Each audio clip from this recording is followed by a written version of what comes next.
विद्यार्थी मित्रांनो, स्वामी रामानंद तीर्थ मराठवाडा विद्यापीठ नांदेड यांनी तयार केलेला वाणिज्य शाखेतील प्रथम वर्षाच्या सिलेबसमधील कॉम्प्युटर फॉर बिझनेस हा आपल्या BCom प्रथम वर्षाच्या मुलांसाठीचा एक विषय आपल्यासमोर ठेवलेला आहे। या विषय ठेवण्यामागील उद्देश वाणिज्य शाखा ही व्यापार व्यवसायाशी निगडित अशी असणारी शाखा असल्याकारणाने, उद्योग व्यवसायाशी संबंधित असल्याकारणाने संबंधित वाणिज्य शाखेतील विद्यार्थी हा संगणकाने परिचित असावा, संगणकाचे ज्ञान त्याला असावे। या अनुषंगाने आपल्या स्वामी रामानंद तीर्थ मराठवाडा विद्यापीठाने उत्कृष्ट असा computer for business BCom first इयरच्या फर्स्ट सेमिस्टरमध्ये हा विषय ठेवलेला आहे आणि सेकंड सेमिस्टरमध्ये यालाच लागून टॅली अकाउंटिंग हा विषय आपल्यासमोर ठेवलेला आहे। विद्यापीठाचा उद्देश हा आपल्या स्वामी रामानंद तीर्थ मराठवाडा विद्यापीठातील विद्यार्थी हा वाणिज्य शाखेच्या इतर व्यावसायिक विषयासोबतच संगणकीय ज्ञान प्राप्त करणारा तो विद्यार्थी असावा, त्याला टॅली अकाउंटिंगचंही संपूर्ण ज्ञान असावं। या उद्देशानं आपल्यासमोर BCom प्रथम वर्षामध्ये फर्स्ट सेमिस्टरला कॉम्प्युटर फॉर बिझनेस हा विषय आपल्यासमोर ठेवलेला आहे। यामध्ये सुरुवातीच्या युनिटमध्ये इंट्रोडक्शन टू कॉम्प्युटर या प्रकरणावर आपण चर्चा करणार आहोत। या प्रकरणामध्ये introduction, meaning, definition, basic of storage and input output devices, importance of computer in business and number system या सर्व मुद्द्यावर आपण या पहिल्या प्रकरणामध्ये सविस्तर अशी चर्चा करणार आहोत। विद्यार्थी मित्रांनो, इंट्रोडक्शन टू कॉम्प्युटर, संगणकाचा परिचय आपल्या सर्वांना ज्ञात आहेच, तरीसुद्धा तसं पाहिलं तर कॉम्प्युटरचा इतिहास हा खूप प्राचीन आहे। कॉम्प्युटरचा जनक ज्याला म्हटले जाते अशा चार्ल्स बॅबेज यांनी डिफरेन्शियल इंजिन या नावानं एक यंत्र तयार केलं। हे यंत्र मोजणी करण्याच्या बाबतीत त्या काळी सगळ्यात वेगवान यंत्र होते। यालाच जगातले पहिले कॉम्प्युटर म्हटले जाते। हे संगणक जेव्हा तयार करण्यात आले त्यावेळी गणिततज्ञांना बिनचूक आकडेवारी करणे अवघड व्हायचे। चार्ल्स बॅबेज यांनी हीच अडचण दूर करण्याचा प्रयत्न या यंत्रातून सुरू केला। पहिल्यांदा जेव्हा चार्ल्स बॅबेज यांनी हे यंत्र बनवताना ज्यावेळेस बनवण्यासाठी सुरुवात केली तेव्हा सरकारनं त्यांना आर्थिक मदत देऊ केली, पण तब्बल 25,000 स्पेअर पार्ट आणि 17,000 पाऊंड खर्च करून देखील काहीही यश हाती आलं नाही। पुढे सरकारच्या वतीने हा प्रोजेक्ट बंद करण्यात आला, पण बॅबेज यांनी हे यंत्र तयार करावयाचं आहे अशी जिद्द मनाशी बाळगल्यामुळे त्यांनी हार पत्कारली नाही। 1832 साली 1832 साली पुन्हा नव्या जोमानं चार्ल्स बॅबेज यांनी डिफरेन्शियल इंजिनला तयार करण्याच्या कामाला परत सुरुवात केली। याला त्यांनी डिफरेन्स इंजिन 2 असे नाव दिले। ही मशीन पहिल्यापेक्षा जास्त वेगवान आणि परिणामकारक ठरली आणि जगाला पहिला संगणक कॉम्प्युटर मिळाला। चार्ल्स बॅबेजने बनवलेला हा पहिला संगणक आजही कॅलिफोर्नियाच्या म्युझियममध्ये आपल्याला पाहायला मिळू शकतो। विद्यार्थी मित्रांनो, मानव हा एक विकसित प्राणी आहे आणि त्याच्याकडे विचार करण्याची अशी उद्दंड अशी मोठ्या प्रमाणात अशी शक्ती आहे। मानवाने सुरुवातीपासूनच नेहमी हा विचार केला आहे की आपले श्रम कशा प्रकारे कमी करता येईल आणि आपली कार्यक्षमता कशा प्रकारे वाढविता येईल। मानवाने या संदर्भात त्याने अनेक उपकरणेसुद्धा शोधून काढली। जसे पूर्वी प्राचीन काळी काही कामाच्या बाबतीमध्ये उदाहरणार्थ हातोडी असेल, चाकू असेल, करवत असेल, स्क्रूड्रायव्हर असेल, इत्यादी छोटी मोठी यंत्र या साहित्याचा उपयोग करून मानवाने आपल्या हाताची शक्ती वाढवली. आपली चालण्याची गती वाढवण्यासाठी मानवाने निश्चितच सायकल, कार, विमान, रेल्वे इत्यादींचा शोध लावला व आपली चालण्याची गती फार मोठ्या प्रमाणात वाढवली. तसेच विद्यार्थी मित्रांनो, प्राण्यांची शिकार जवळ जाऊन करणे हाताने न करता ती तीर कमानने केल्यास ती जास्तीत जास्त सुरक्षित आणि लवकर होईल या उद्देशाने तीर कमानचा शोध लावून त्याचा उपयोग करू लागलो. गणितीय प्रक्रिया जलद करण्यासाठी मानवाने गणकयंत्राचा शोध लावला, परंतु मानवाला गणकयंत्रापेक्षा ही अतिजलद आणि बिनचूक करण्याकरिता, गणिताची प्रक्रिया ही अतिजलद आणि बिनचूकपणे करण्याकरिता विद्यार्थी मित्रांनो त्यासाठी सुद्धा जे यंत्र तयार करण्यात आलं, ज्याला आकडेमोड करणारं यंत्र असं आपण म्हणत असो, त्या सुरुवातीला संगणक हे फक्त गणितीय आणि आकडेमोड करणारेच यंत्र होते. गणितीय प्रक्रिया जलद करण्यासाठी मानवाने गणकयंत्राचा शोध लावला, ज्याला आपण कॅल्क्युलेटर असं म्हणतो.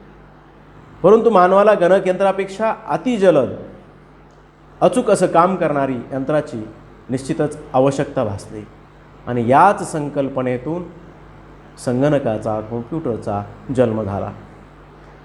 सुरुवातीला हे संगणक फक्त आकडेमोड करणारं यंत्र होतं, गणितीय प्रक्रिया करणारं यंत्र होतं.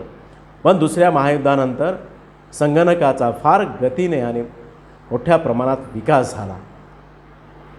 आता 20व्या शतकात आधुनिक संगणक तयार करण्यात आले.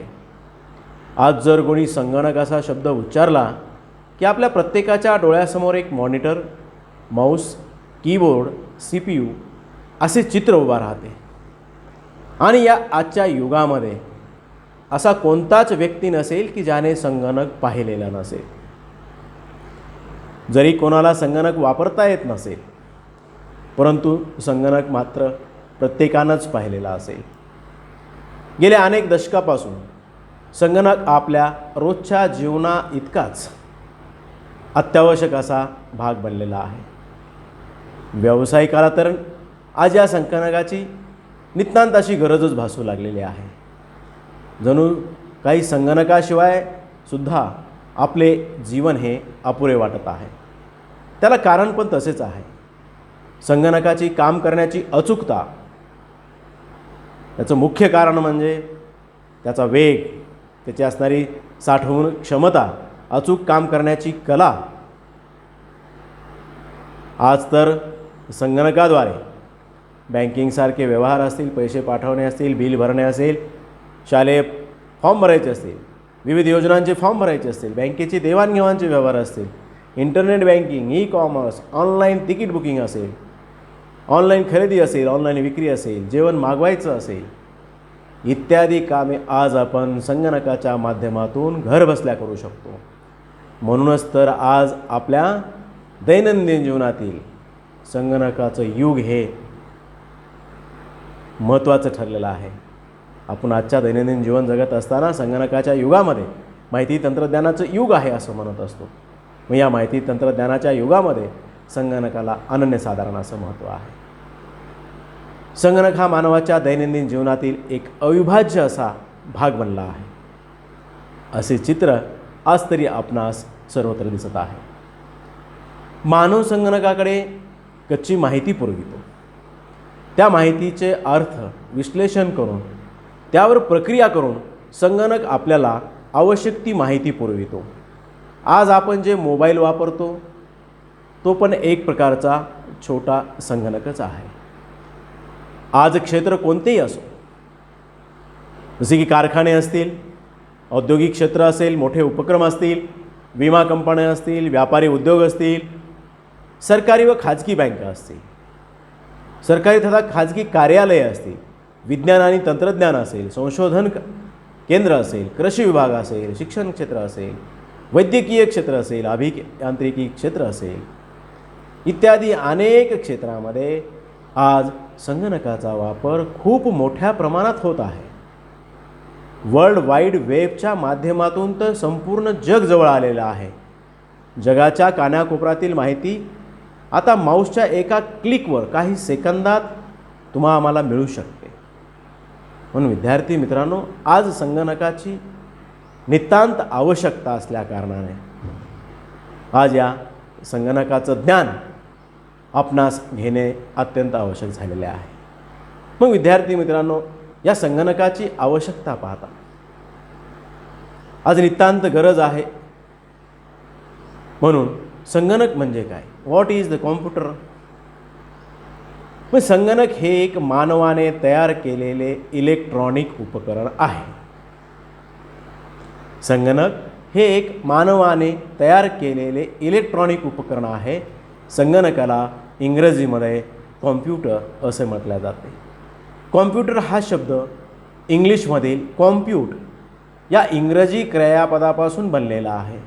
कॉम्प्यूट या शब्दाचा अर्थ गणना करणे असा होतो. गणन करणे म्हणजे मोजणी करणे.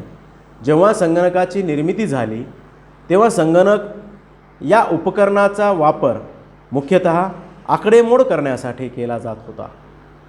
परंतु तार्किकदृष्ट्या कोणत्याही गणन करणाऱ्या उपकरणास संगणक म्हणता येईल. जे कोणतेही उपकरण गणन कार्य करण्यास मदत करते त्या उपकरणाला संगणक असे समजण्यास काही अयोग्य ठरणार नाही. म्हणून जे इलेक्ट्रॉनिक उपकरण गणन किंवा आकडेमोड कार्यास मदत करते ते उपकरण म्हणजेच संगणक होय.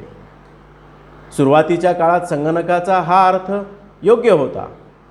परंतु आता दिवसेंदिवस संगणक या उपकरणामध्ये अनेक सुधारणा होत गेल्या आणि आता संगणकाचा वापर अनेक कामासाठी होत आहे. संगणक कच्च्या स्वरूपात माहिती स्वीकारते आणि त्यावर आवश्यक ती प्रक्रिया करून ती माहिती उत्तराच्या स्वरूपात आपल्यासमोर दर्शवते. ही पुढील प्रक्रिया करते. कीबोर्ड संगणकाला माऊस या उपकरणाद्वारे डिव्हाइसेस माहिती डाटा पुरवली जाते. त्यानंतर त्या माहितीवर आवश्यक ती प्रक्रिया प्रोसेस केली जाते. प्रक्रिया झाल्यानंतर ती माहिती आपल्याला निकालाच्या स्वरूपात मॉनिटरवर दिसते आणि संगणकामध्ये ती साठवलीसुद्धा जाते, स्टोअरसुद्धा केली जाते. त्यामुळे संगणक म्हणजे दिलेल्या कच्च्या माहितीचे उत्तरामध्ये रूपांतर करणारे उपकरण म्हणजे संगणक. ही आज अशी आधुनिक व्याख्या आपणास करता येईल. चार्ल्स बॅबेज यांना संगणकाचा जनक असे म्हटले जाते. चार्ल्स बॅबेज यांचा जन्म लंडनमध्ये झाला. ते एक महान इंग्लिश गणिततज्ञ होते. चार्ल्स बॅबेज यांनी तयार केलेले इंजिन हाच आधुनिक संगणकाचा पाया आहे असे म्हटले जाते. मग संगणकाची व्याख्या सांगत असताना a computer is a electronic machine which accept the data and input process it is according to given instructions given our desired result. संगणक हे माहिती स्वीकारणारे दिलेल्या सूचनानुसार माहितीवर प्रक्रिया करून अचूक उत्तर देणारे वेगवान इलेक्ट्रॉनिक उपकरण आहे. याला संगणक असं म्हटलं जातं. संगणक हे इलेक्ट्रॉनिक यंत्र आहे जे माहिती स्वीकारते, त्यावर प्रक्रिया करते आणि निष्कर्ष आपल्यासमोर सादर करते. माहिती साठवणारे, त्यावर प्रक्रिया करणारे, माहितीचे वहन करणारे इलेक्ट्रॉनिक उपकरण म्हणजेच संगणक होय. थोडक्यात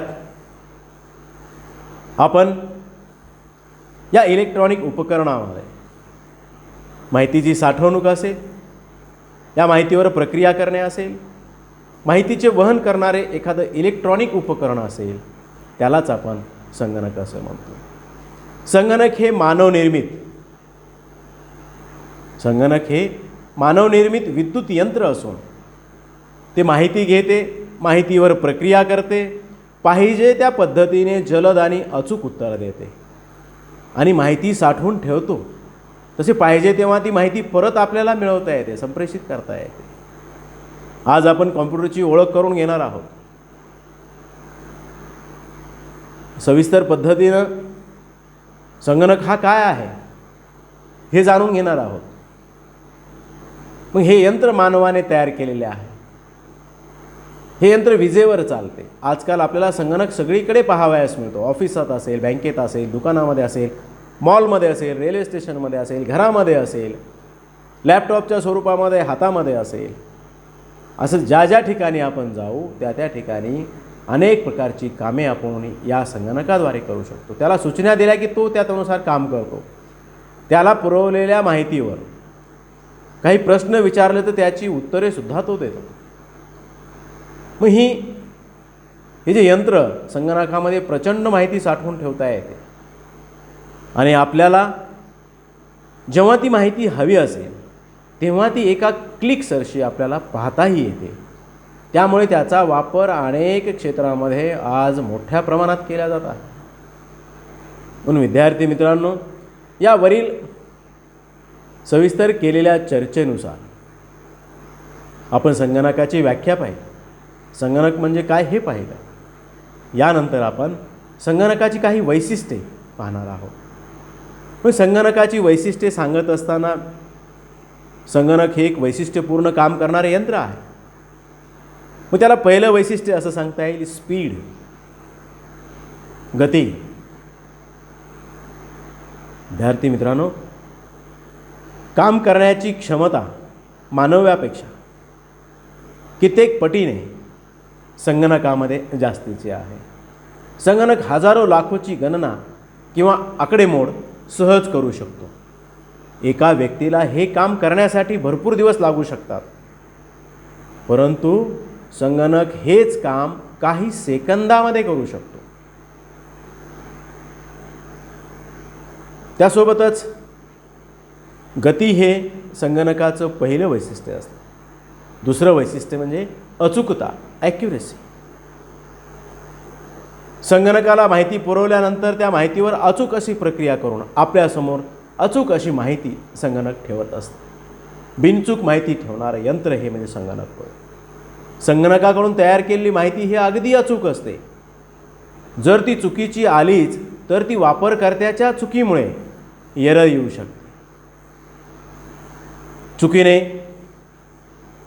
संगणकाला देण्यात आलेली माहिती चुकीची असल्यानं येणारं उत्तरसुद्धा एरर असू शकतं किंवा व्हायरसमुळे एरर येऊ शकतात. म्हणून संगणकाला पुरवलेला डाटासुद्धा, आपण जी माहिती पुरवतो तो डाटासुद्धा अचूक असणं अत्यावश्यक असतं. म्हणून संगणक हे माहिती पुरवल्यानंतर त्याच्याकडून अपेक्षित येणारी माहिती जी आहे त्या माहितीवर प्रक्रिया करून येणारी माहिती ही निश्चितच अचूक स्वरूपाची असते. विद्यार्थी मित्रांनो, संगणकाचं तिसरं वैशिष्ट्य सांगत असताना संगणकामध्ये प्रचंड साठवणूक क्षमता असते. माहितीची साठवणूक क्षमता ही संगणकामध्ये खूप मोठ्या प्रमाणात असते. वर्षानुवर्षे असणारी माहिती आपण संगणकामध्ये जपून ठेवू शकतो. मानवाला काही आकडेमोड असेल, काही गणितीय प्रक्रिया असणारी, काही लेखे असतील, अकाउंटिंग असेल, मागील अनेक 10-12 वर्षाचं रेकॉर्ड असेल, ते आपल्या कोणत्याही मानवाला आपल्या मेंदूमध्ये निश्चितच ॲक्युरेसीनं सेव्ह करणे शक्य नसते. परंतु आज संगणकाच्या माध्यमातून आपण एखादं काम केलं असेल, अकाउंटिंगचं काम असेल, इतर काही स्टोरेज असेल, इतर काही डाटा असेल, इतर काही महत्त्वाची कागदपत्रे असतील, इतर काही पत्र असतील, ही आपल्या संगणकामध्ये आपण सेव्ह करून ठेवली असेल, साठवण करून ठेवली असेल. म्हणून याची कॅपॅसिटीसुद्धा प्रचंड अशी आहे. संगणकामध्ये खूप मोठ्या प्रमाणात माहितीची साठवणूक करता येते. लक्षावधी दस्तऐवज, फाईल्स साठवण्याची क्षमता कॉम्प्युटरमध्ये आहे. उदाहरणार्थ हार्ड डिस्क ड्राईव्ह, ज्याला आपण HDD असं म्हणतो, काही CD आहे, DVD डिस्क आहे, USB आहे, जसं आपण पेन ड्राईव्ह वगैरे म्हणतो. याही माध्यमातून संगणकामध्ये माहितीची साठवणूक केल्या जाते. संगणकामध्ये साठवलेली माहिती ही बाईटच्या एककामध्ये मोजल्या जाते. आपण नंबर सिस्टीम या पॉईंट्समध्ये सविस्तर चर्चा करणार आहोत. संगणकाला फक्त जी काय माहिती द्यायची असते ती बाईट्सच्या एककामध्ये मोजल्या जाते. ती म्हणजे 0 आणि 1 या स्वरूपात असलेल्या 8 बिट्स मिळून 1 बाईट तयार होतो. मग संगणक अशा प्रकारे माहितीची साठवणूक करून ठेवतो. त्यासोबतच चौथं वैशिष्ट्य, संगणक हे जरी यंत्र असलं तरी तिसरं वैशिष्ट्य सांगत असताना एकाग्रता, कॉन्सन्ट्रेशन, ती क्षमता संगणकाची चांगल्या पद्धतीची असते. संगणकाचं कॉन्सन्ट्रेशन, एकाग्रता ही निश्चितच, संगणक हे एक इलेक्ट्रॉनिक उपकरण जरी असलं, एकाच प्रकारचे काम केल्याने ज्याप्रमाणे मानसिकदृष्ट्या मानवाला थकवा येतो किंवा कंटाळा येतो, मानवी शरीराला सतत करण्यात येणारं काम, त्या कामामुळे निश्चितच कंटाळा, थकवा या गोष्टी मानवी शरीरामध्ये निर्माण होतात. परंतु संगणक हे इलेक्ट्रॉनिक यंत्र असल्याकारणाने एकच काम अनेक वेळेस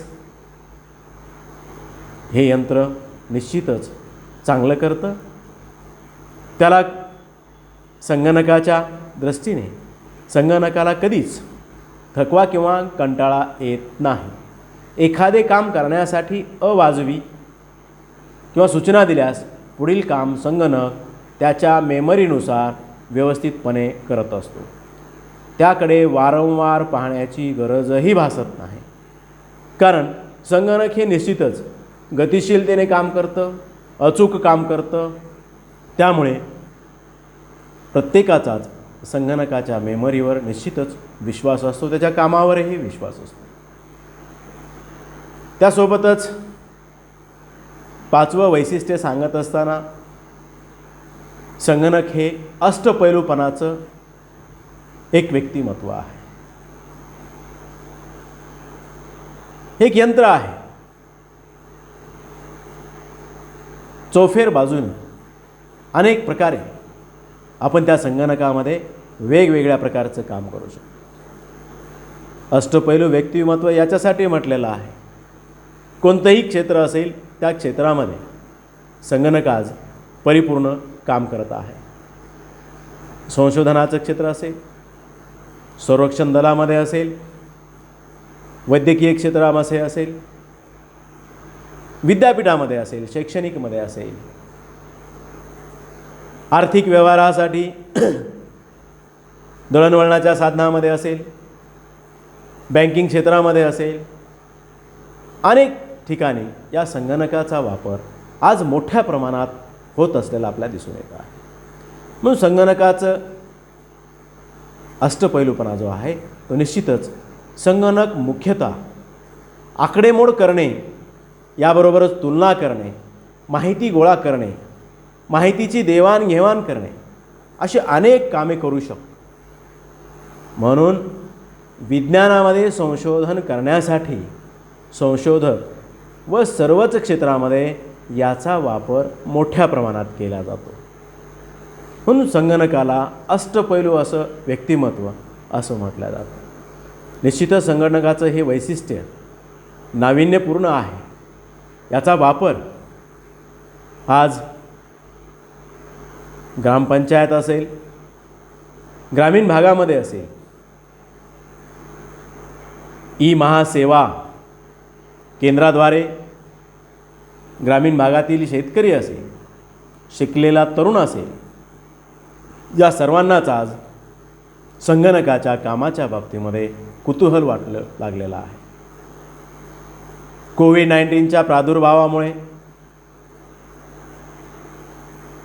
अनेक कामे ग्रामीण भागात असतील, शहरात असतील, ही संगणकाच्या माध्यमातून शेतकऱ्याला, सर्वसामान्य नागरिकांना, विद्यार्थ्यांना ही केवळ संगणक आणि माहिती तंत्रज्ञानाच्या युगामुळे, मग भलेही छोटा संगणक, ज्या संगणकाला आपण मोबाईलच्या माध्यमातून सुद्धा या संगणकाचा वापर आजचा मिनी संगणक म्हणजे हा आपल्या हातातील मोबाईल आहे.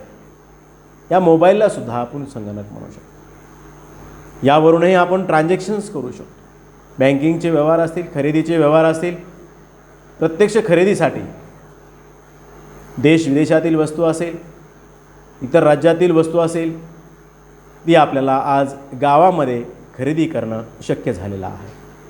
ते म्हणजे या इलेक्ट्रॉनिक उपकरणाद्वारे, मग ते संगणक असेल किंवा आपला मोबाईल असेल. यासोबतच शेतकऱ्यासाठी अत्यावश्यक असणारे जे काय डॉक्युमेंट आहे,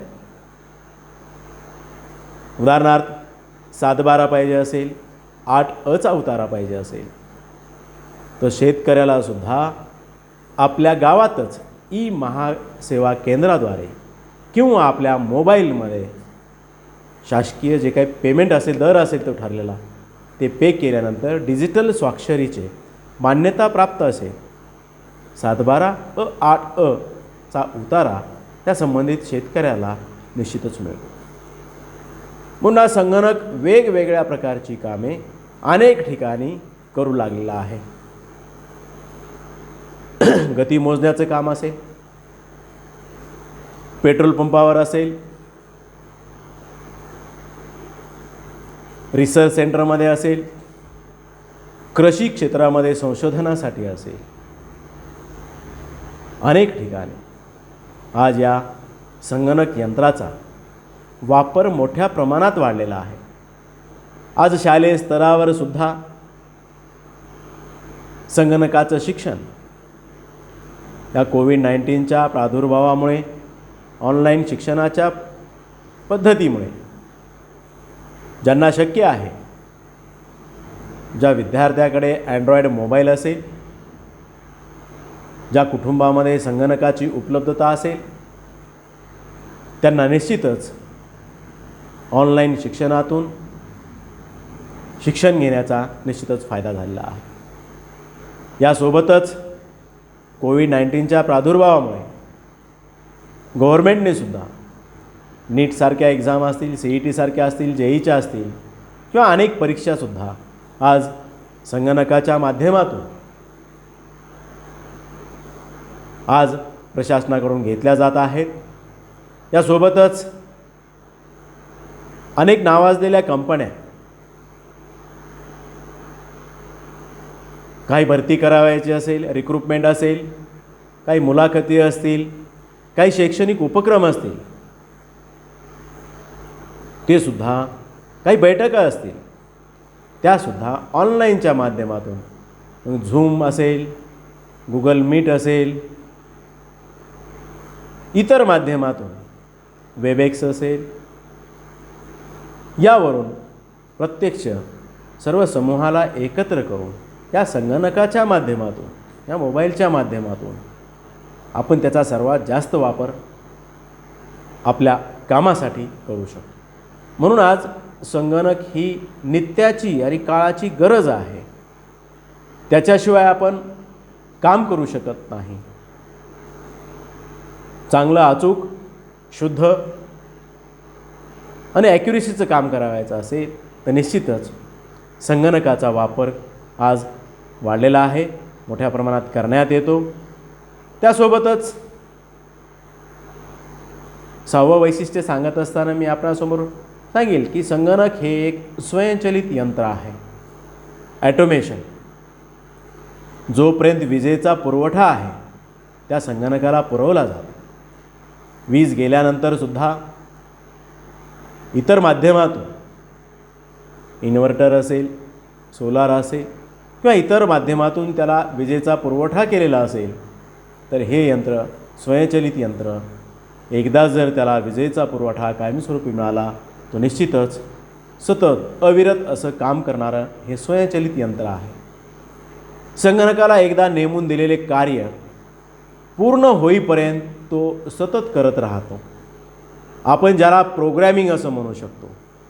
आणि हे कार्य खात्रीलायक असे असते. म्हणून संगणक स्वयंचलित यंत्राप्रमाणे सतत काम करत असतं. ज्याप्रमाणे एखाद्या यंत्राला आदेश दिल्यानंतर संबंधित यंत्र हे कंटिन्यू न थकता हे संगणक आपलं काम करत असतं. पण विद्यार्थी मित्रांनो, आजच्या या आपल्या तासिकेमध्ये आपण संगणकाची माहिती, संगणकाचा थोडक्यातील इतिहास, संगणकाची वैशिष्ट्ये आज आपण पाहिलेले आहेत. निश्चितच संगणक म्हणजे काय, संगणकाची वैशिष्ट्ये हे आपण अभ्यासलेले आहेत. निश्चितच आपल्याला समजले असावीत. आज आपण या ठिकाणी थांबू. धन्यवाद.